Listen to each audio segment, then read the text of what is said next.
You know that little booklet you always keep safe when you travel? Turns out it's way more than just a collection of stamps. It's basically a key to the world, and it's packed with hidden history, some really cool technology, and a whole story about global power. So let's get into it and unlock some of those secrets. Okay, so first up, let's talk about the cover. You see them at the airport all the time, right? These different shades of red, blue, green, and black. But have you ever stopped to wonder why just those colors? Is there some secret code? Or does the color actually mean something about how powerful it is? Yeah, we're going to figure out what's really going on with that. All right, so here's what we've got on tap. We're going to deconstruct this little book piece by piece. We'll start with the colors, then go back in time to look at the passport's journey. Then we'll get into the cool tech, like that chip inside. We'll talk about what really makes a passport powerful, and then wrap it all up with some crucial tips every traveler needs to know. Right, let's jump right into that color question. Does having a burgundy passport give you some kind of edge over a blue one? Well, the answer is probably not what you think. So here it is, the big mythbuster. The color of your passport has absolutely zero to do with how powerful it is or how many countries you can get into. The reality is, it's just a choice. Countries pick a color based on all sorts of things like geography, politics, religion, or sometimes they just like the way it looks. Now, while there aren't any hard and fast rules, you definitely start to see some patterns emerge. For example, a lot of European Union countries use that burgundy red color, kind of like a team jersey. Blue is really popular with New World countries like the US and Canada. Green is a color with deep significance in Islam, so you'll see it used by many Muslim-majority nations. And then you've got black, the rarest of the bunch. It's often chosen just because it looks official and, hey, it doesn't show dirt. New Zealand, for instance, uses black because it's one of their national colors. Simple as that. Okay, so we've judged the book by its cover. Now let's actually open it up and look at the history inside. I mean, how did we go from just a simple letter to this super complex document we all carry around today? You have to go way, way back to find the ancestor of the passport. For centuries, people used what were called safe conduct letters. A king or a local lord would basically write a note that said, "Hey, this person is with me, let them pass through your lands without any trouble." The name passport probably comes from the need to, well, literally pass the port of a city or a gate. And for ages, that's pretty much all you needed. But then, in the 19th century, the railway changed everything. Suddenly, people were crossing borders faster and more often than ever before, and countries realized they needed a better system. By 1920, the League of Nations stepped in and created the booklet format we all recognize. But the biggest leap forward came in 1980, when global standards for machine-readable passports were set. That paved the way for the high-tech document in your pocket right now. All right, fast forward to today. The single biggest change to the passport in recent decades isn't something you can see or touch. It's something you can't even see. It's a tiny little chip hiding in there. Go grab your passport. If it's a modern one, you'll probably see this little symbol on the cover. It kind of looks like a rectangle with a circle in the middle.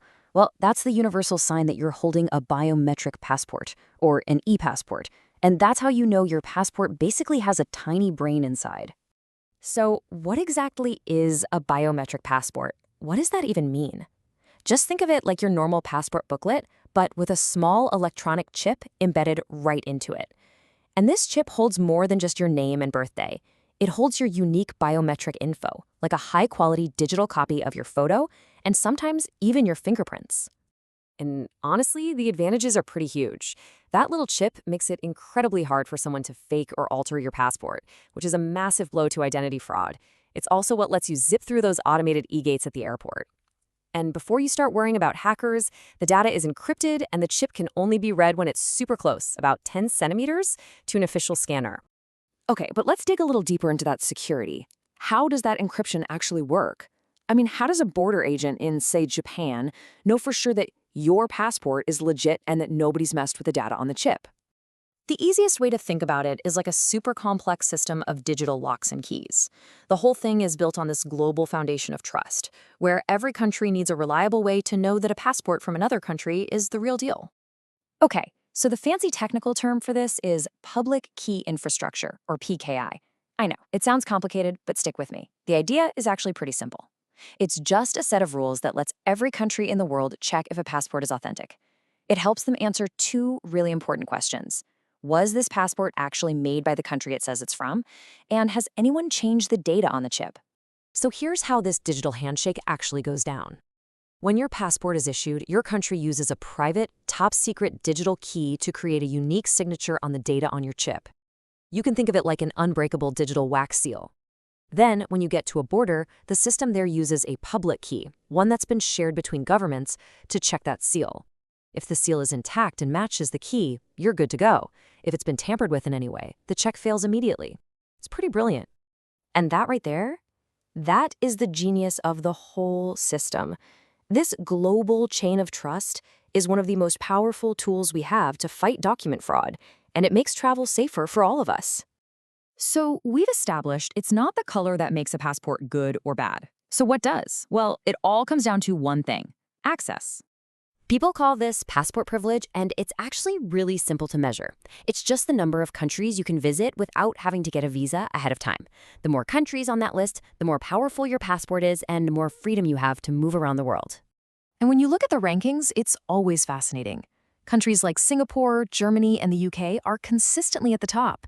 And believe me, it is no accident. It's all about strong diplomatic relationships and stable politics. A powerful passport is basically a sign that the rest of the world trusts your country. Just think about that for a second. Holding the world's most powerful passport means you have visa-free or visa-on-arrival access to 193 destinations. That is an incredible amount of freedom. All right, so we've gone through the history, the tech, the power rankings, but let's bring this all back to you, the person actually using the passport.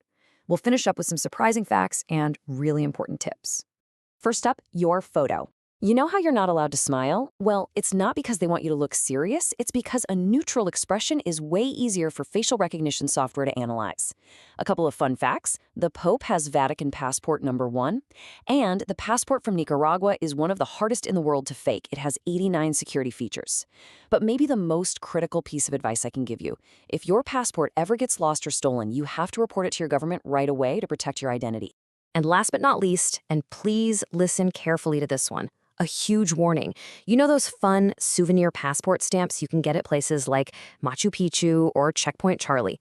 They're cool, but whatever you do, never ever let them stamp your actual passport. It's considered damaging government property, and a border agent has the right to invalidate your entire passport for it. You could be denied boarding on your flight home. It is just not worth the risk.